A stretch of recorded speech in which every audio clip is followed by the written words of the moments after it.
Welcome to RiseUrbanNation. I can't believe it. We finally here, 2021. I don't know what to expect out of this year, but 2020 definitely took us for a roller coaster ride. I'm just ready for the journey.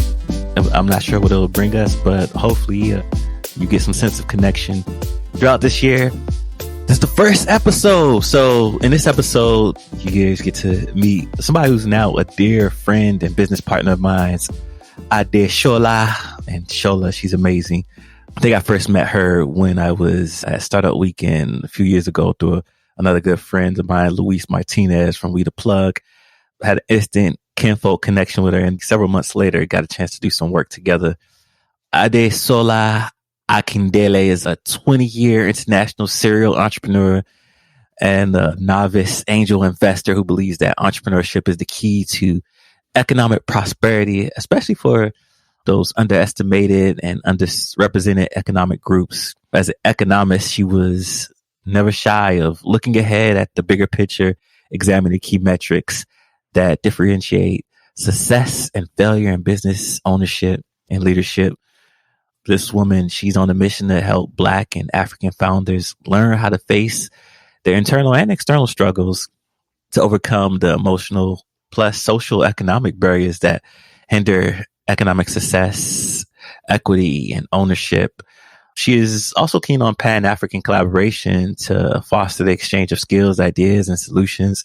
These collaborations are opportunities for startups and investors to kind of learn firsthand from mistakes, process, and resolutions to better products and services that help communities rise to any challenge and thrive in any environment. In this episode, we kind of talk a little bit about the journey of us meet and some of the things that she's been working on, including those tools and resources that kind of help entrepreneurs, and then coming face to face with her own journey as well, being of Nigerian descent and being here in the States, and also spending some time over in the UK, London, and so forth.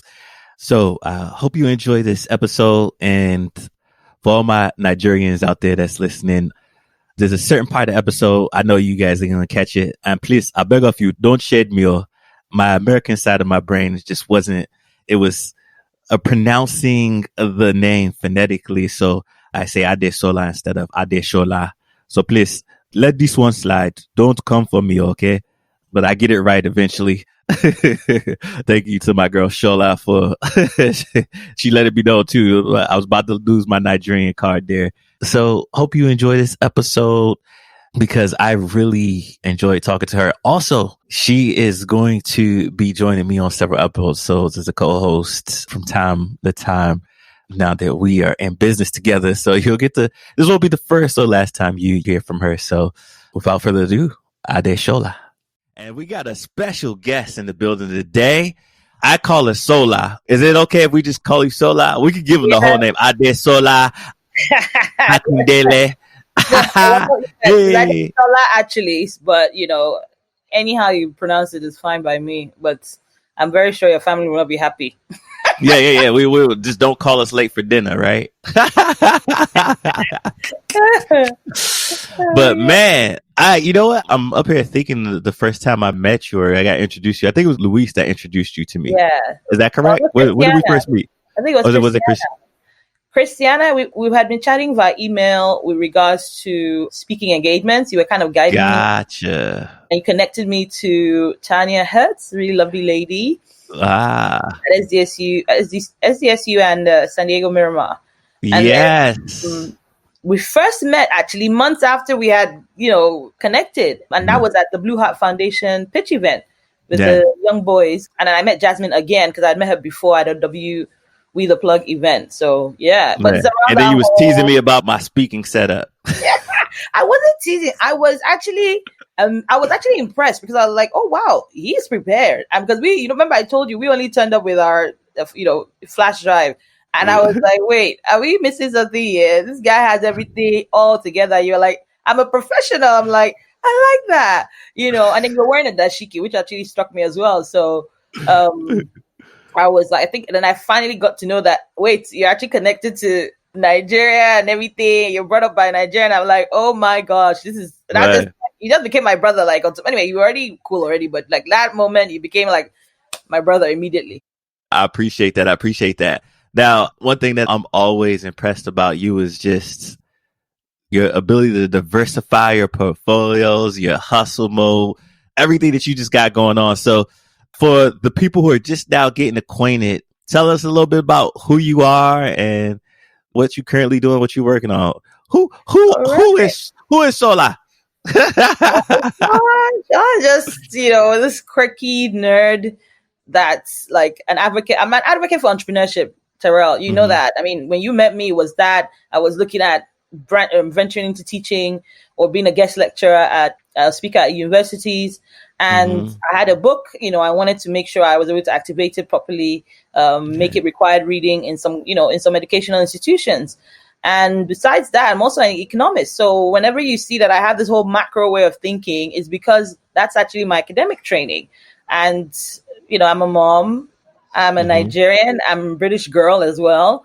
So there's a lot of sides to me. I'm very relaxed and mellow. I kind of am a hermit as well. So people find that there's a little bit of all that going on. And I'm going to tell you, she's a true economist because she be watching U.S. news, British news, Nigerian news. And every time this is a video, we're going to talk about it just a little bit later in the segment that we're going to break down because I have a feeling that's your economist standpoint. Oh, yeah. Break it down, that video you had sent to me earlier that I watched. But here's something I want to dive into real quick. Like I was telling you earlier before in the pre-show, big reason why I do this and why we do this is just because we want to give back, right? Yes. And one thing I noticed when I used to go around speaking to students is that the identity of self and self-worth and limiting beliefs that we have as Black people, as growing up, and at least for me, growing up as with a Nigerian culture in an American society and learning like how our culture of the two worlds and being in the middle of those two worlds, learning how we perceive ourselves is that we don't think that we can do certain things because of what is presented to us, or we think there's only one path to do certain things. Yeah. Like you're going to go be a doctor and that's how you are going to make money for the family. But I don't like blood though. So how am I going to be a doctor if I don't like blood? Oh my God. I was supposed to be a lawyer, just so you know. But I tried actually doing law at GCSEs, which is an exam that you take at high school in England. Man, for the first time in my life, I think I got a D. And I'm like, wait, what's this? I know what I was writing. Then, obviously, we got feedback, and apparently I wasn't quoting the cases. And I said, what do you mean by that? I don't have to quote the cases. I'm quoting. Then the woman said, Shola, you got to know like at least 100 cases per exam. Bro, I love reading, but not to that extent. So I said, how am I going to do this? So my mother's a lawyer. So I said, Mom, wait, this is what this lady told me. This is what it's going to be like, because I don't want to struggle in any exam or any career, anything. She said, yes. I said, Mom, my memory is not like that. That, as in, I can study for an exam, but studying 100 cases per exam or per question, I said, no, I can't read that many books. And you know the way law books are, they're like a whole wall. And they're boring. Like, you want to go to sleep, read a good law book. So I said, okay. So I can't skip from here to becoming the lawyer to the end. So let's start looking for another career. And I didn't tell my mother really because I was trying to figure out how. It took me years, but fortunately I stumbled on economics during my A-levels. And then that just changed the game for me. Like I read every economic book in my school's library. Nice. I was getting close to 100%, in my examinations. And, it was just a life-changing thing for me to see things in a different picture because my goal was to figure out what was wrong with Nigeria. Because I'm like, how can we be the richest country in terms of resources and we're just, our people are still struggling? It didn't make any sense to me. I needed to understand the mathematics behind an economy and running a country. And that's why I studied economics. Yeah. And, that goes back to, the point I was trying to get to. And then first and foremost, shout out to your mom, Shola, for pushing you in this direction. And now that I know, I didn't realize that she was a lawyer. She's going to I'm gonna have to start reaching out to her to review all my contracts now. She taught me how to write them so I can review them for you. That's something a trait she gave me. In fact, I'm actually currently writing a licensee agreement at the moment, and she's like literally behind me making sure I check all the, cross all the T's, dot all the I's. But usually any structured contract or anything, my mother is literally behind that. She's always told me, get a lawyer. Make sure you have to protect you. Make sure you have a lawyer review this. So it's part of my shtick anyway. Yeah, I love it. And I think the reason why our economies and the Black economy, or people of color in general, we're constantly at the lower part of the totem pole when it comes to building up wealth. I'm talking about that generational wealth that we often talk about, is because of that mindset, right? That has kept us from growing, and then also access to resources and capital and so forth. So when I try to go to the schools, one thing I always skip out on is I always forget to tell them that, hey, I'm just like you. I came from that, because I speak from this level now because this is where I am in life. But I sometimes have to go back. And one question I want to make sure that I ask all my guests is, and share it back to the young people that watch this, is, what was your first job growing up? What was your first job? My first job was taking care of my young ones. As the oldest, that's your task, that's number one, and then obviously I got pocket money. So I just said, okay, I guess being good and being a good girl would make sure I get my full pocket money at the end of the month, because my brothers were not getting their entire pocket money. They would get half, sometimes nada, if they misbehaved. But my first job was my first. Actually, I started my business before I started working. You started your business before you started working? Yeah, my mom used to own a salon, so I watched how they did hair, how they did like nails and all that kind of stuff. So to make extra money, I used to do people's hair. And this was probably maybe at 16 years old, maybe 15, 16. At that time, I had just started living in England. When I found out I was a British citizen, I'm like, man, sayonara, peoples. So I finished my secondary education in England. I actually started my education in part of it in Nigeria. And at 16, I went to boarding house. 16, I went to boarding house. So in the 2 years there, people used to pay me to do their hair.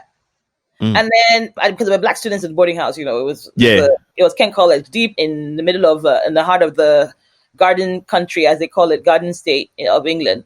And then after that, what did I do after that? Yeah, then, then my first job, paid job, actually in Paris.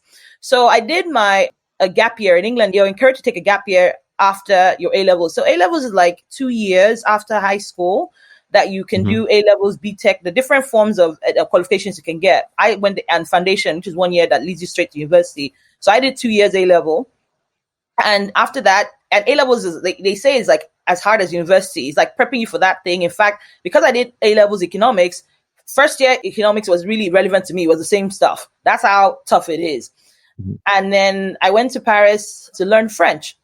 And my first job was at Hillrom. Hillrom is a company that makes all these hospital beds and hospital equipment that is being used. In fact, I remember the other day, my mom works in a hospital at the moment, and I saw the Hillrom site. I'm like, oh my gosh, I work for that company. It's actually my first job. Look at that. Thank you for asking that. I thought about that. No worries. So, and I like to tell people, like, look, there's no mistakes in life. There's just lessons learned. What are some things that you really learned? It wasn't a glamorous trouble. What are some things that you learned that you carry with you now today that you learned from that first job or creating that first business? We could give a little bit of both. So start with the lessons you learned from creating your first business, and then give me the lessons you learned from the job, since you gave us 2 examples. First business was, I would say my side gig was, you can make money. And it's not with your brain. Literally, here I was in the heart of my educational years. I was studying so that I could be able to make money. And I'm like, I'm already doing it now. So what's the big deal about stuff? But I never lost sight of finishing college or finishing university. Then the first job I had,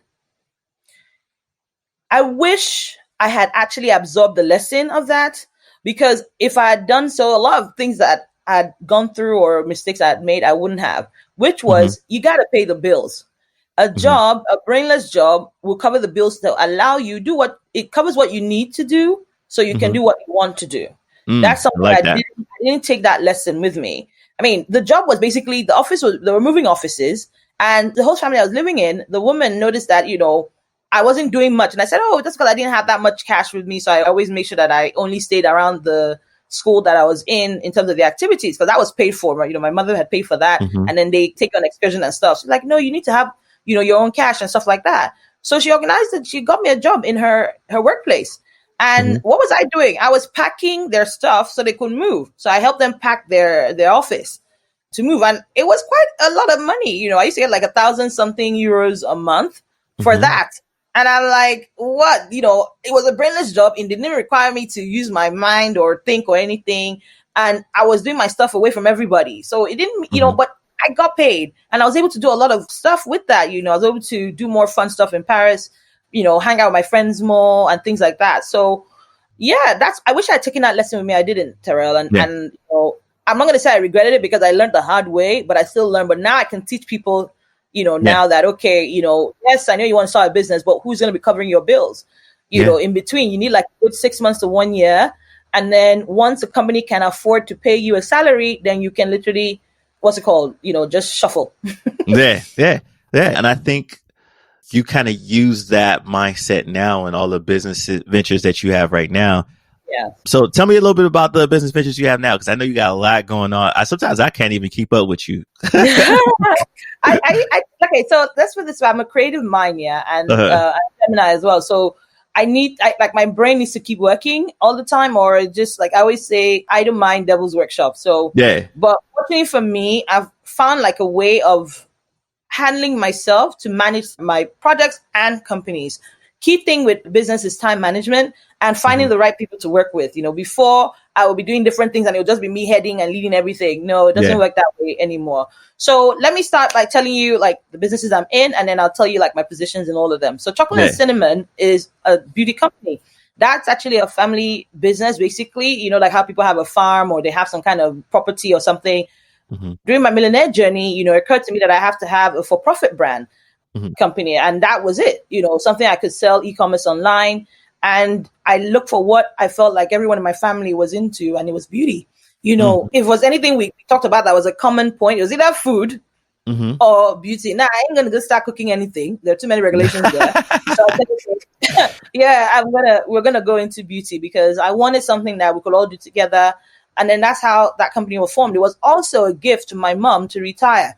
As you know, it's really hard to get someone who's worked all their life to retire. So I wanted her to have something that she could sink her teeth into and have fun doing it. People always comment on our skin. People always comment on how young we look. I mean, I still get carded when I go buy alcohol. Can you believe that? Yeah, well, that's not a saying that they have in the U.S. is black don't crack. So I actually have something on that for you. But yeah, so I felt, our youthful exuberance and everything, let's create a line based on what our grandma used to do. My grandma was very big on beauty, natural beauty. She used to make our own body creams. She used to make our hair creams, and she used to make our face scrubs. So we just took all of that, some of the knowledge, looked for a manufacturer that was as close as possible to the formulas that we had.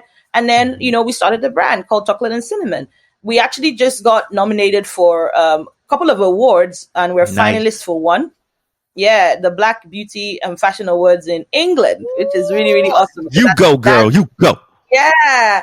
So that really got me going. And I was like, oh my gosh, I'm going to pursue going. I'm going to get into boots now. I'm going to get into, Superdrug, yay, Selfridges or whatever. But it started so simple, but it's now moving along. And that's what you want for any company, that it organically grows and becomes successful with everything you've like everything I've learned is infused there. Like when I started that business, it took me like 3 months to build it, but I built it, process and all. And made sure that everything was perfect, clockwork and all that kind of stuff, the packaging, the fulfillment centers, all that kind of stuff, But one day I have to tell you that this award we got was during COVID. And we launched the brand, this particular range, the CBD range, during COVID. And our lead times are 4 to 6 weeks because of COVID. So you can imagine how frustrating it was for us, where we went from selling every month to no sales at all. And then fortunately, because cannabis was an essential product, everybody was looking for CBD stuff. And people like that ours was a CBD luxury brand. So, I just want to tell people that don't let anything stop you. I think COVID is a moment for people to pause and re-strategize on their next moves and actually plan the life that they really want. Existing isn't enough. And COVID is a break. that I don't know when else you're going to get the time where you're at home with your families or home to just think and say, okay, is this how I want my life to go? Does this company really care about me? What do I want to do next? How do I want to serve others? You know, these are questions to ask in this time. Yeah, I love all of that. Yeah, so the other one is More Media Tech. More Media Tech started literally as Imwa in Nigeria. You know, myself and my ex then, he was a graphic designer. He taught me how to design. Okay. And from then, since that moment, for the last 15 years, that has been my bread and butter, designing brands, creating brands, helping people with their graphic design needs. And it's evolved from Imwa Nigeria, Imwa UK, then became More Media, and then More Media Technology. And this one I own with somebody else. So I have a partner. He's Pakistani, Adnan Guri. I've known him for 10 years. And he is an excellent, excellent designer. And two of us work very well together. So I bring in the fish, and then he cooks the fish, and then I deliver the meal. That's a good game plan. I like that. I like that. Yeah. We have a team that works with us as well. We've kind of like scaled down a little bit now because what we decided to do was, because of Fiverr and Upwork, there's a limit to what we can do now and charge the rates that we used to. So, I mean, for me, there are excellent designers on all these platforms. So we literally even tell like clients when they come to us, we usually refer them, hey, have you tried Etsy? Have you tried Fiverr for your logo? Because the time it takes us to do that, it's not worth the money we can pay, knowing that they know they can get it for less, you know, and that's only because we're in a country that, you know, has higher bills. So we decided to focus on what we're best at, which was startups. So I just combed like my experience with entrepreneurs and said, hey, startups need our help and they have a smaller budget. What can we do for them, you know, in essence? And we looked at different things. We did a package that has, you know, your logo, website, all that, but it still wasn't working. And then we now decided to adapt and say, okay, what is it that a founder needs the most? Their pitch. They need a good pitch, looking pitch and brand to show when they want to get investment from investors and they want to raise capital. And fortunately for me at that time, I saw a gap because I was starting a VC firm, a private equity firm with two other partners. And I thought we need to have like some material collateral to really make our founders look great. So we started with this magazine called The Hunt. And then we started with this pitch that was like animated and things like that, you know, that look really beautiful, could be sent to the person and they can watch it in 2 minutes. And they're like, hey, I want to know more about this brand. So we call that product Vitch. So it's video pitch, literally. And we've like literally got a lot of requests for jobs for Vitch. And we can actually pitch that to venture capitalists who have founders that they need to, you know, basically get investment for. Okay. And I love that because I said, oh my gosh, I was able to find a niche somewhere else, something new that encompassed our skills. And then that led to, and we deal with software as a service products. So we create people's apps, which is always fun, but we stuck to just the UI UX side of it because we were like, in order to create, like anybody who starts an app, they need a team to continue maintaining it. It's best they build that team themselves, but how it's going to look, we can help you get there. And literally that's what we did. So we stuck to the UI UX for people's applications, and then we stuck to Vitch. So we just had to scale down our team for what it was before. We had a team of 10 before, scaled it down to a smaller team of 4, re-strategized, which is what we're doing like over the last couple of months to just make it smaller. And there was a purpose to that because myself and my partner are actually going to be C-level executives in my new venture, which is High Gear. Yes. This is the first time I'm talking about High Gear publicly. So High Gear is a hygiene tech company, and we're creating products for third world countries. And this has been my best, I have to say, the best thing I've ever done in essence, because this was done with every I dotted and T crossed. And we're assembling a team of brown and black people, engineers. Nice. Exactly. And we were able to attract an amazing advisor who used to work for Apple and sold her company for $27 million. Yes. Okay. Yeah. Yesterday, she actually asked if we wanted her to put us on LinkedIn as a client. I'm like, absolutely. Yes. If people see that we're connected to you, they would be more interested in our brand, which is really, really awesome. So here I am, like trying to get my team to, hey, send me your buyers. I need to send this thing to Forbes Africa, blah, blah, blah, blah, blah. And, you know, so all of a sudden someone just shut, but it's because every step of the way for this company has been a positive learning curve. I wish I could tell you the story of High Gear, but I will another time. Okay. But today it would just be too We long. will say that for another episode because I Yes, have exactly. a feeling that this is going to be, that's a Ooh. whole other podcast in Yes, itself, right? yes, it is. I really would love that because it's a pathway home. Okay. And I wanted to show that Africans and African Americans can work together. And this is what we can create when we unite. And we can do good things and great things for Africa. We are already living proof that Africans and African Americans work together because we've been doing it, although I guess I'm not your typical African American because, I was raised by a Nigerian. So I'm more Nigerian than I am African American, but that's neither here or there.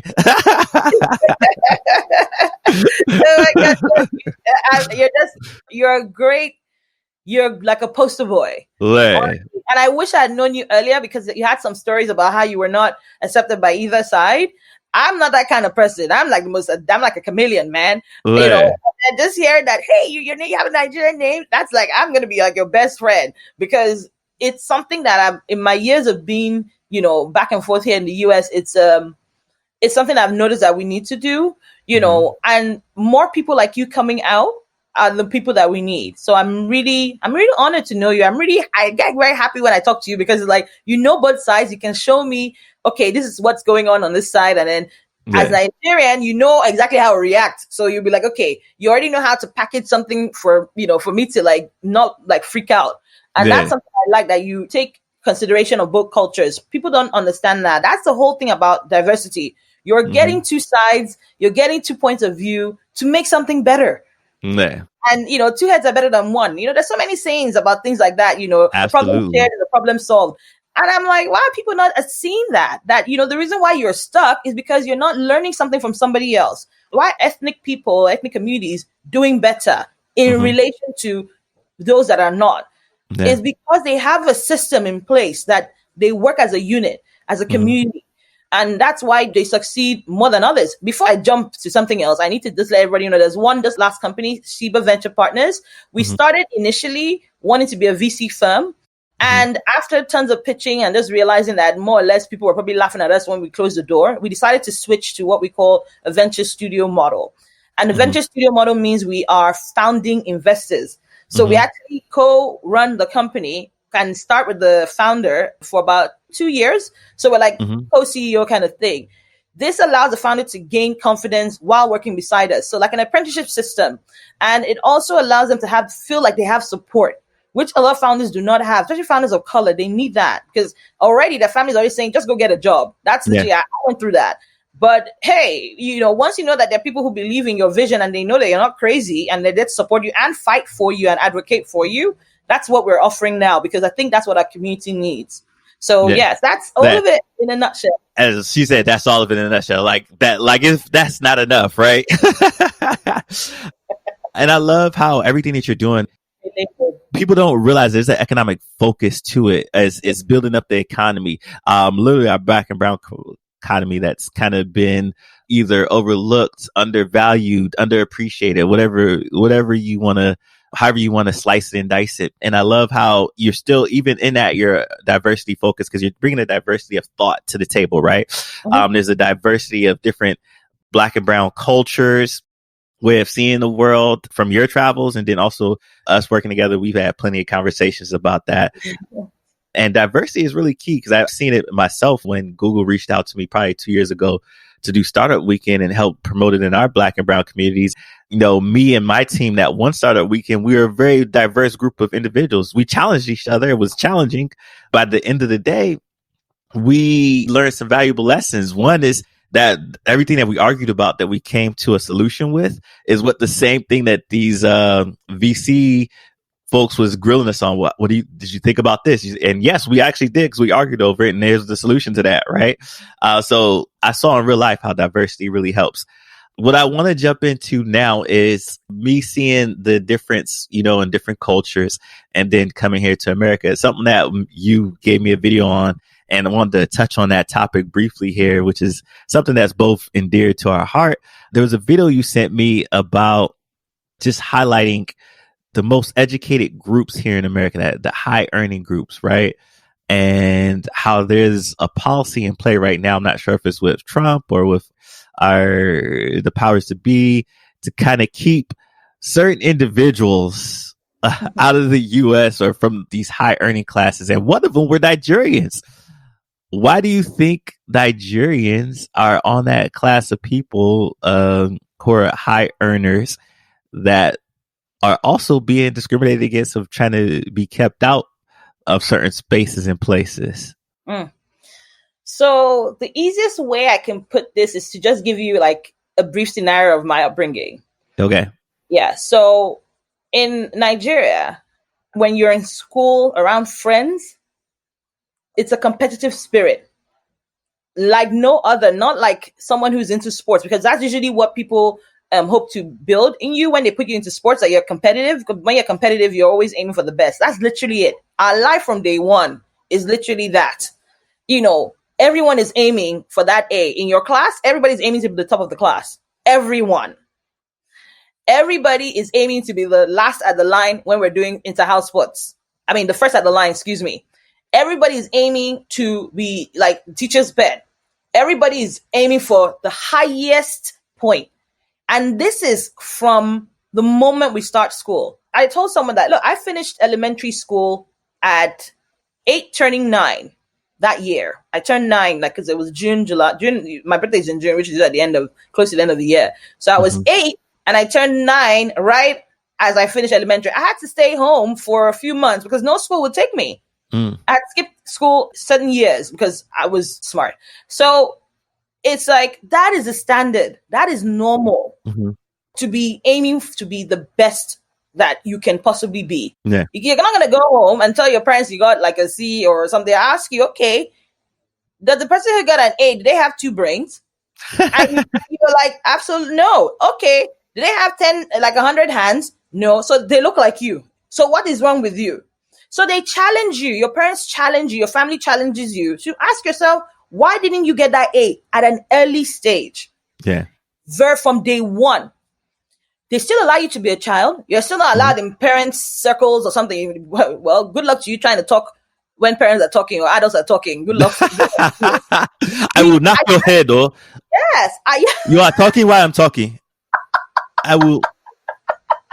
Oh my gosh. It's like, and this is with the culture, with everything, the food, the way we are. And Nigeria is a very unique kind of country. We grew up with different religions working hand in hand.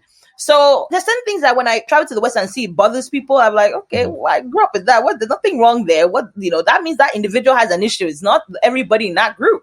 So knowing that and having that spirit, you don't have it's not even about a choice. It's a natural thing to just be the best person wherever you are. It's kind of ingrained in you. How it is. Like we have this saying, Niger, no carry last. We don't even know what last place looks like. We don't even know what it's like. Top. This is A minus, A star, and A whatever. And then whatever is after that. All you're hearing is distinction. That's it. That's the discussion. And we talk about it within ourselves. So imagine having friends as teenagers. We're not talking about, yes, we talk about, we're going to this party, but people are like, man, look, we have to read together. We actually hang out to study. That's like the typical standard Nigerian like behavior. Or we're joining study groups online or things like that. We teach ourselves how to, like, I taught myself how to really, even though I watched my ex with the design, I taught myself how to learn other programs. I didn't have to go to a class. I just had a system. Okay, this is what I need to do, study, and then, talk to people, find a mentor, move on. That's the system. So you can imagine coming from a country that supposedly we don't have much and then seeing tons of opportunities to get to the top. Of course, you're going to take it. Of course, you're going to go down that line. Then what we do is look at the top universities in that country. That's what we're aiming for. Because the way we see it, once you have the best education, every door is open to you. Every single door. And speaking of that, I remember in the study that they were saying that, how was it, 25% or somewhere, there was a high percentage of Nigerians graduating from Harvard. Like 25% of the, Black folks that graduate from Harvard are Nigerians, right? And I was like, wow. How did that happen, right? Yeah. And then the Nigerians out of the people of color are the highest earners in the U.S. And that's just in the U.S. So we not even talk about the wealth that's probably in Nigeria or in Africa. We haven't had a chance to break that down. I'm pretty sure you got the numbers on that as well. Somewhere, but it's just, I guess it's that drive and that mentality that's ingrained in us, right? Yes, it is. It is. It's a beautiful thing. Initially when you're living it, it's not fun when you can't even get a C. Yeah. But you get it now. You have to be the best, because when everyone is in the room is talking nonsense, and then you open your mouth and say one thing and it just quashes the room. Why don't you want that kind of power? To me, that is something. To have common sense. Sometimes it has to be ingrained and beaten to you, but that's literally what we grew up with. I mean, like Terrell, with you, the reason why you and I get along so well, because of you're literally, you understand the way we are. You understand why we want to do things the right way, the best way. You understand. I mean, giving back is part of our culture. We're very generous people. Right. I remember somebody asking me, what is it like to be Nigerian? And I said, oh, are you trying to ask me what it's like to be black? I said, yeah, that to me is to be forgiving. We're the most forgiving. We're the most forgiving people. And these white people better be lucky we're so forgiving, because if we wanted revenge, we'll be seeing something different in America right now. Oh, yeah. And you see, like, revenge is not our way. Nigerians don't do things like that. Africans don't do things like that. That's not our thing. And if we get to that point, it means you've pushed us to the wall, to the brink of, no, enough is enough. And we would warn you, like, like your parents, when you're doing something like, they'll warn you like at least 5 times before they now woof. So wait, your parents warned you 5 times? I didn't get that many warnings. I got maybe 2, 3 most before the belt, the shoe, or something came at me. I think it's 5 for me, because I have my daughter. I try to be nice to her, but man, after the 5th time, that's it. Another person that's coming out. All the layers are gone. And then with my parents, there's a zero tolerance for this. One thing that you can do that you get no warning, and immediate knock on the head or slap, like it was like, woo. I remember one time my little brother, he threw a bat at my mom. Oh my goodness. She chased him down that hall so fast, we all knew, like, oh, his life is over. And then wait till dad get home, because dad wasn't home yet. Oh my goodness. I fell for his life that day. Yeah, in an African household, you're not even worried about the person that's dealing with you at the moment. You're worried about the one that's out, that comes back from wherever they're gone to, and then that person reports, because you don't have a voice there. The person can add the salt, sugar, solution, whatever they want to, salt and pepper, to make it sound so dire that you're going to get a double whopping.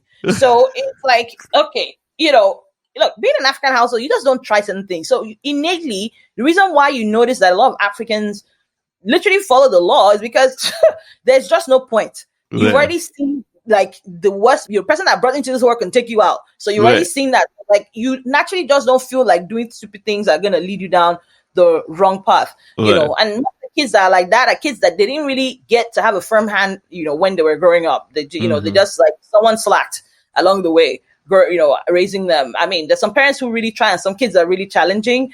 But being raised African is literally why one is like this. Sometimes I have to say only one bad side is it leaves very little room for error.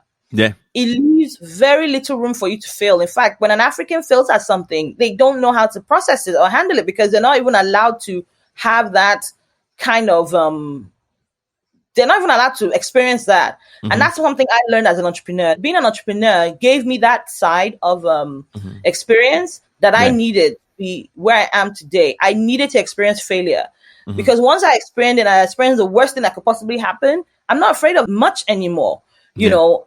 And I wish I had this earlier, because there's some mistakes I've made in my past. Like, some people I really heard that I thought is because I didn't know what it would be like to be on the ground. Yeah. But once I was on the ground and I was like, the only way was up, man, I had to beat myself out of staying down. And that's another thing about upbringing. Yeah.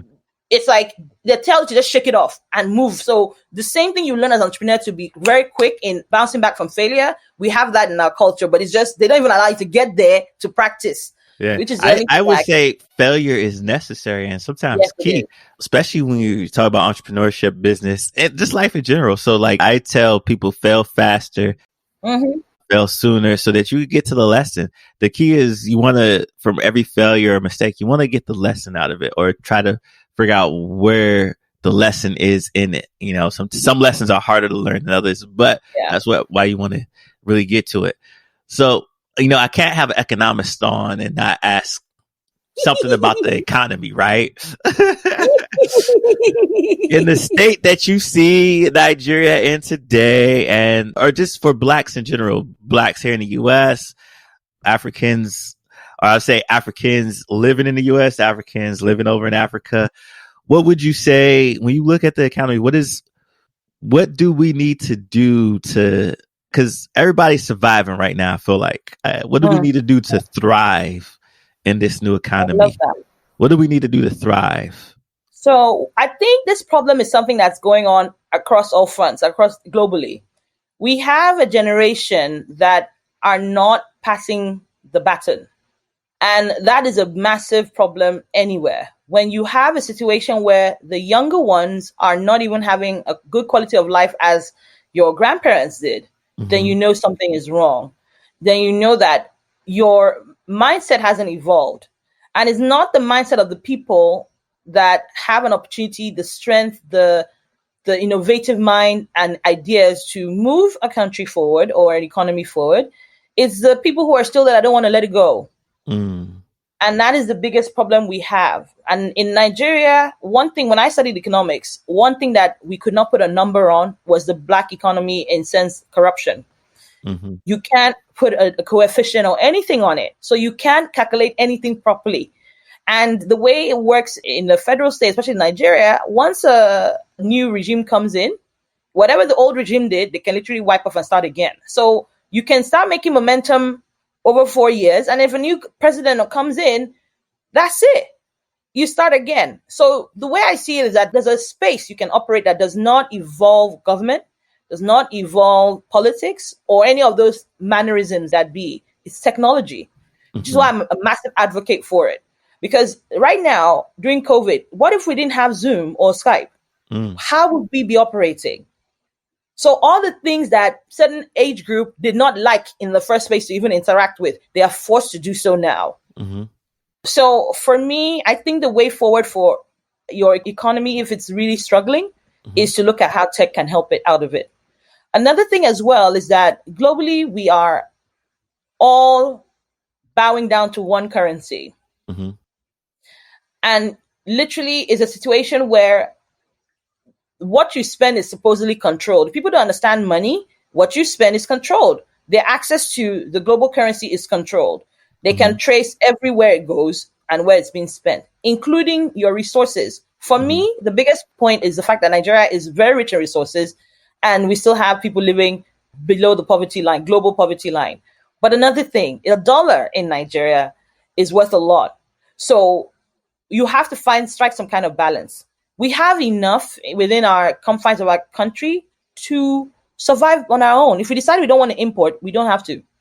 But where is this talent that's supposed to build that industry? They're all abroad. They're in diaspora.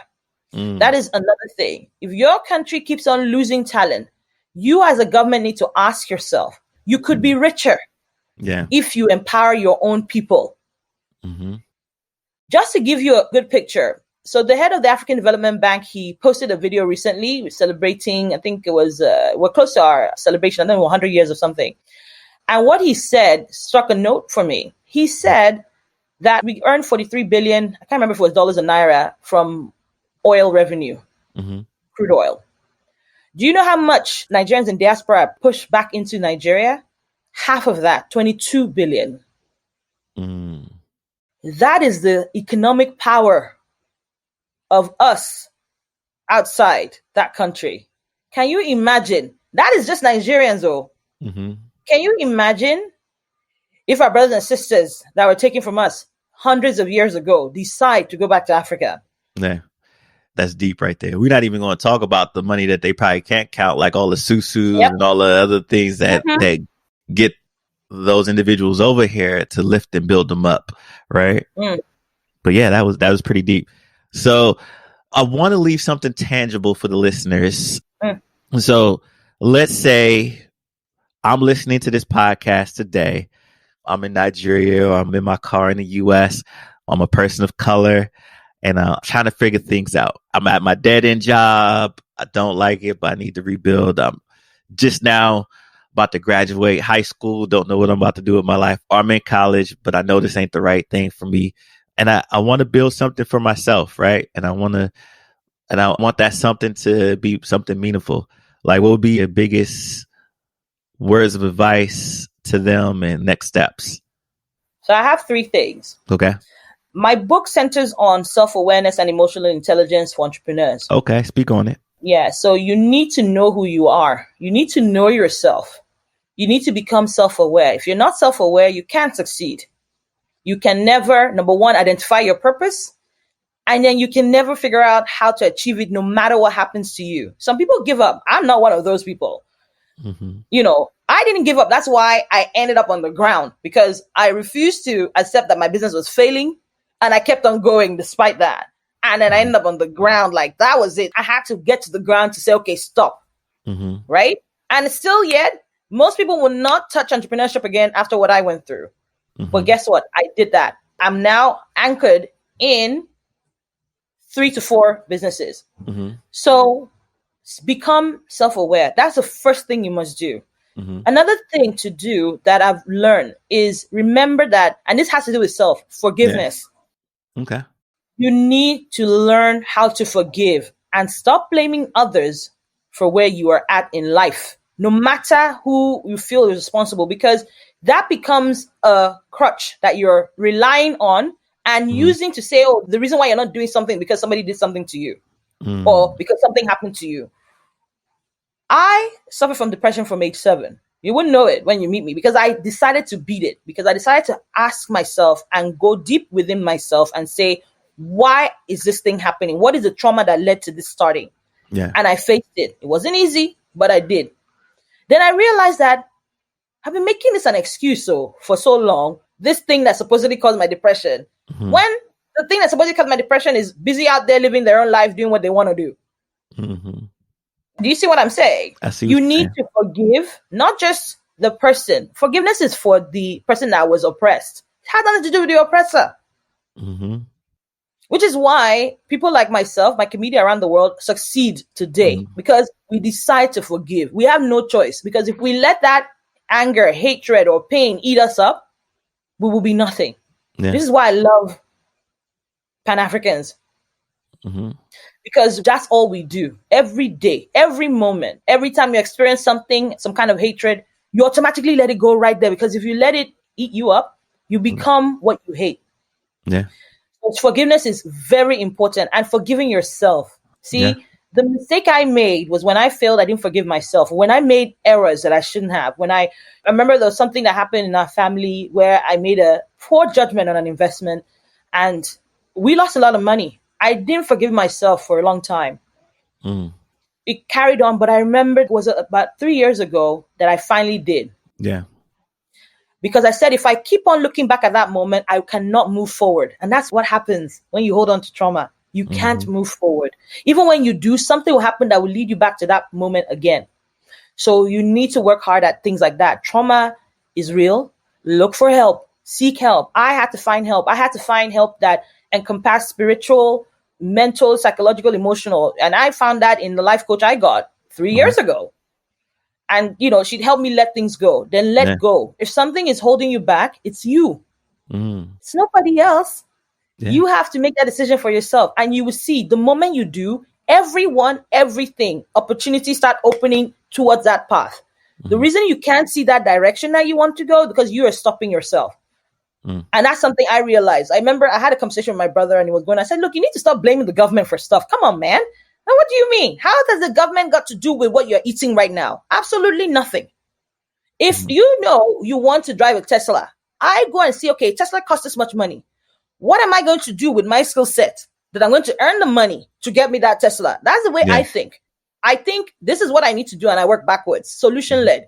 If you keep on blaming everyone, that's like you're mounting up bricks and you're building your own wall. Yeah. I don't understand that. Yeah. I think what it is, sometimes people just focus so much on the problem that they don't look for the solution. So it's okay to recognize the problem, but don't let that be your focus. Energy goes where energy flows where energy goes, right? So I love that you said that, because that's my last thing. Wherever you focus on, wherever you direct your energy is what you're going to become. Mm-hmm. So as you know, I started a millionaire journey 4 years ago. I gave myself 5 years to become a millionaire. Mm-hmm. And I started this podcast to do that, the #HTMAM podcast. Mm-hmm. And I documented everything I'm doing. This year, what I was supposed to share was peace, financial peace. What people thought that was. Mm-hmm. I couldn't find many people to interview for that. Mm. And then the George Floyd thing happened. Then I realized what I need to share is equity, ownership, legacy. The reason where we are at is that we do not have succession plans. Mm-hmm. We do not even think of succession planning when it comes to our families. Yeah. Because it's all about the now, this moment, the present. Mm-hmm. No. How can many of us be successful entertainers and sportsmen and women and nothing to show for it after a while? So true. Yeah, we're learning now that equity is key. So the message I would give to anyone sat now, high school or anything, is the moment you turn a legal age to be able to acquire credit or land, that's what you should be looking at. Get your first plot. Gotcha. I like buy the block. Yeah, buy back the block. I've been telling people that, buy back the block. Why let everybody gentrify your hood when you could gentrify it yourself? But that's a whole nother conversation. Yes, it is. Build syndicates. Now with something that Obama did, you don't have to be accredited investor to invest in anything. Mm-hmm. Come together as a group. Look for people who have like mind and, plan something. Mm-hmm. I have been this way since I was a kid. If you look at all my report cards, it's the same thing my teacher said: tenacious, ambitious, blah, blah, blah, blah. But I didn't have a goal. Yeah. I just knew I had to be this person, but I didn't have a goal to direct myself to. Now I have goals. Yeah. I'm not kidding. I have a financial goal for my millionaire journey, because what I want is to build assets to pay me the salary I want to earn. That's what I'm doing. Nice. Another day we can do that, because I'm writing a book now, and it's called How I Built My Portfolio with $0. Woo! Okay, that's going to be a bestseller right there. I can't wait to pick that one up.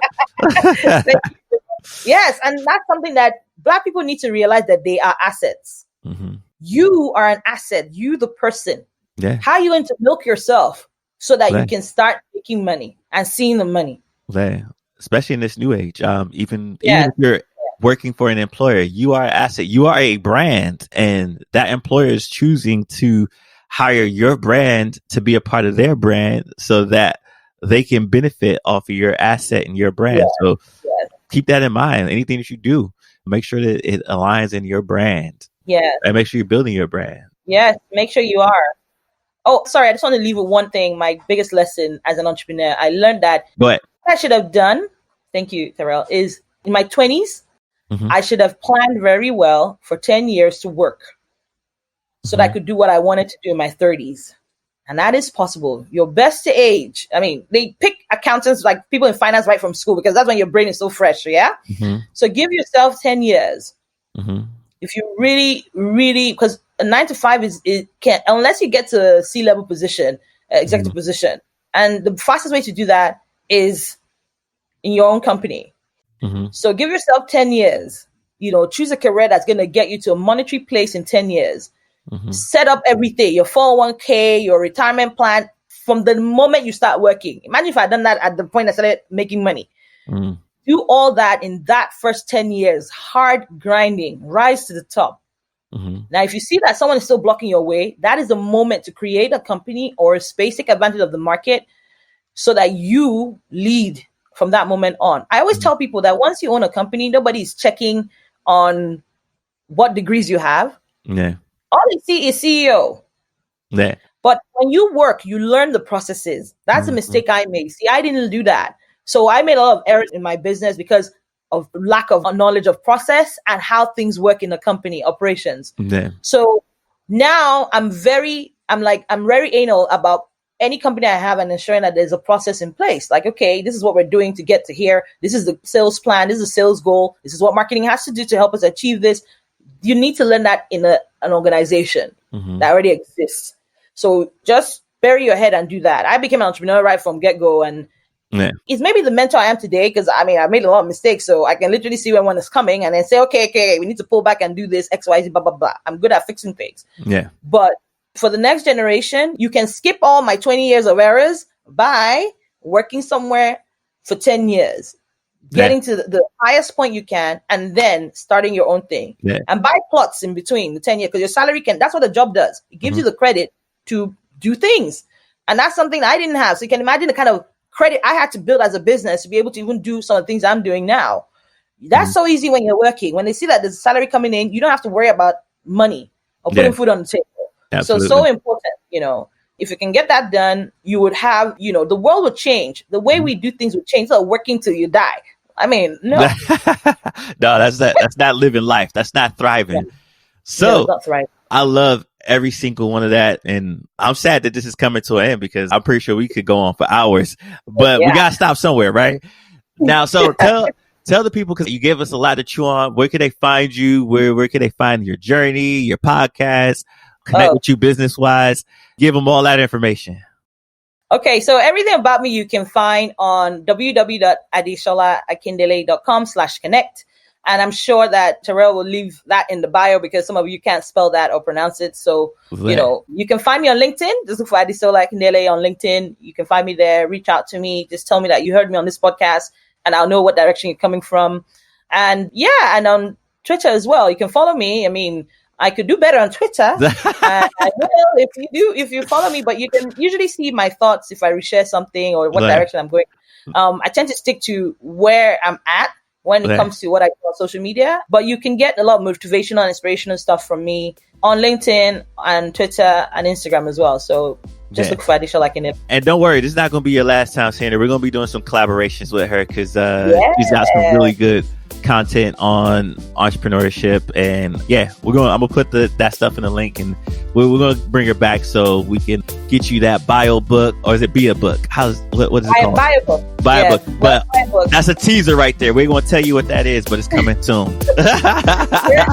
Thank you so much, Terrell. It was a pleasure spending the morning with you. Absolutely. Thank you for being with us. And that's another episode of RiseUrbanNation. Stay tuned, and we'll give you more information about how to connect with us on all the different platforms.